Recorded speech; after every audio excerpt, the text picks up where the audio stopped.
प्रतिशत वह भिन्न है जिसका हर 100 हो। जैसे अगर बोल दिया जाए कि 3000 का आप 10% बताइए, 3000 का 10% कितना होगा, तो कैसे निकालिएगा इसको। तो 3000 इंटू 10 बटा का साइन देंगे, और ये परसेंटेज का साइन जो है ये परसेंटेज के लिए नीचे कितना 100, तो ये 2 जीरो से 2 जीरो कटा देंगे, ऊपर 10 से 30 को मल्टीप्लाई कर लेंगे तो कितना हो जाएगा 300%। बात समझ में आया। तो इस तरह से जो हम लोग परसेंटेज कैलकुलेट करते हैं, ठीक है। जैसे मान लीजिए किसी संख्या का बोला गया हमें, जैसे 3000 को ही ले लेते हैं, 3000 का हमको क्या बोला गया 10% निकालने के लिए, ठीक है। 30% का 10% कितना आया 300 आया, सॉरी ये परसेंटेज नहीं लगाना था, तो 300 आया। उसी तरह से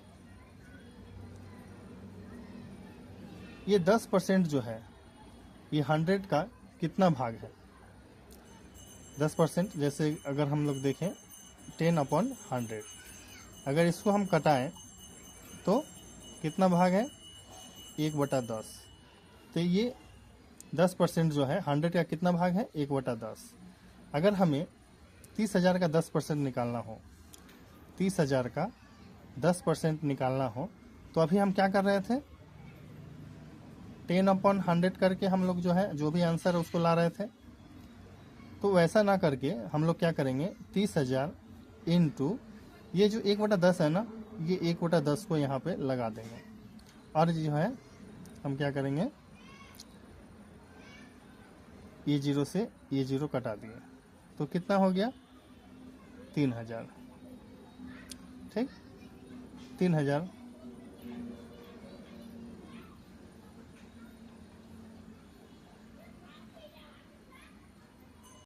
ठीक है। उसी तरह से जैसे कहने का मतलब क्या हुआ, तो 30,000 में जो है हम लोग क्या किए 10/100 ना करके हमने 1/10 डायरेक्ट लिखा, और जो है जीरो से जीरो कट गया, जो आंसर हुआ वो आ गया 3000, ठीक है।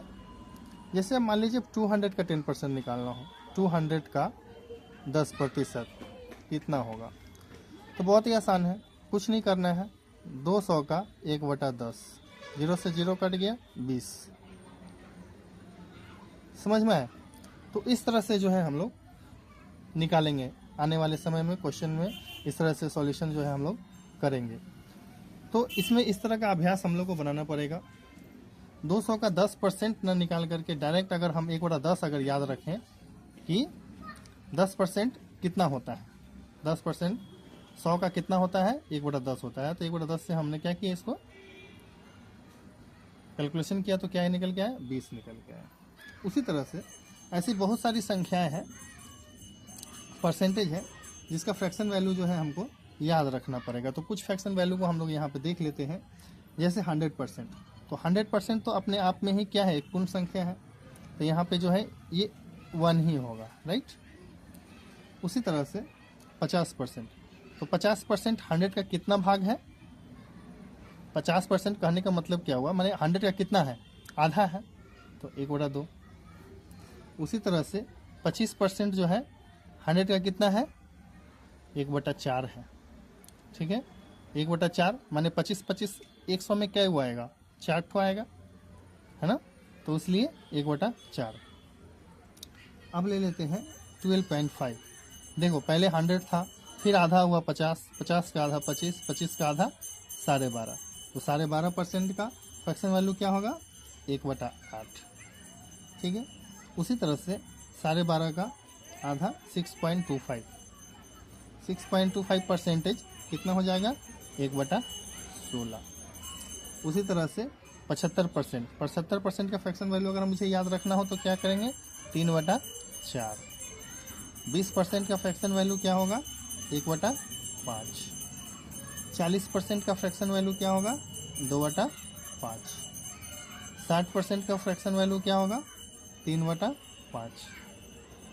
80% का फ्रैक्शन वैल्यू क्या होगा 4/5।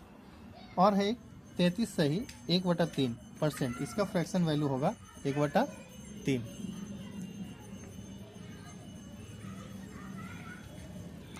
1/3। उसी तरह से 66 से ही 2/3% का फ्रैक्शन वैल्यू 2/3। ठीक है, तो ये फ्रैक्शन वैल्यू जो है हमें याद रखना पड़ेगा। ठीक है, अगर मान लो याद नहीं भी रहता है तो इसको हमको निकालने का तरीका आसान है, कुछ नहीं करना है। जैसे मान लीजिए फ्रैक्शन वैल्यू हमें चाहिए इसका 25% का, तो कुछ नहीं करना है, 25/100 लिखना है और इसको कटाइए। 25 से करनी 25, 25 चौके 100, 1/4 आ गया। उसी तरह से अगर मान लीजिए हमको चाहिए 12.5% का, 12.5% यानी 12.5% का हमको फ्रैक्शन वैल्यू चाहिए, तो इसको भी उसी तरह करेंगे। 125 नीचे में हो जाएगा 100 और पॉइंट के लिए 1000, तो 25 से कटा लीजिए। 25 25 125, 25 चौका 100, 1 तो 0 नीचे 40, तो 5 8 40, तो कितना फ्रैक्शन वैल्यू है 1/8। बात समझ में आया कैसे आ रहा है? तो इस तरह से जो है हम लोग को फ्रैक्शन वैल्यू सब निकालना होगा। ठीक है, तो फ्रैक्शन वैल्यू इस तरह से निकालेंगे, जहाँ याद नहीं रहेगा वहाँ इस तरह से कटा कर निकाल लेंगे। लेकिन हम लोग को याद रखना जरूरी है कि 100 का फ्रैक्शन वैल्यू 1, 50% का 1/2, 25% का 1/4, 12.5% का 1/8, 6.25% का 1/16, 75% का फ्रैक्शन वैल्यू 3/4, 20% का 1/5, 40% का 2/5, 60% का 3/5, 80% का 4/5, 33.5% का 1/3, 66 सही 2/3% का 2/3। तो इस तरह से जो है आप लोग इतना याद करके रखेंगे। आज इतना ही बात को समझते हैं और इसको आप लोग याद करेंगे, और याद हो जाने के बाद जो है फिर आप लोग बोलिएगा। नेक्स्ट वीडियो जो है हम लोग आगे क्वेश्चन पर बनाएंगे। तब तक के लिए धन्यवाद।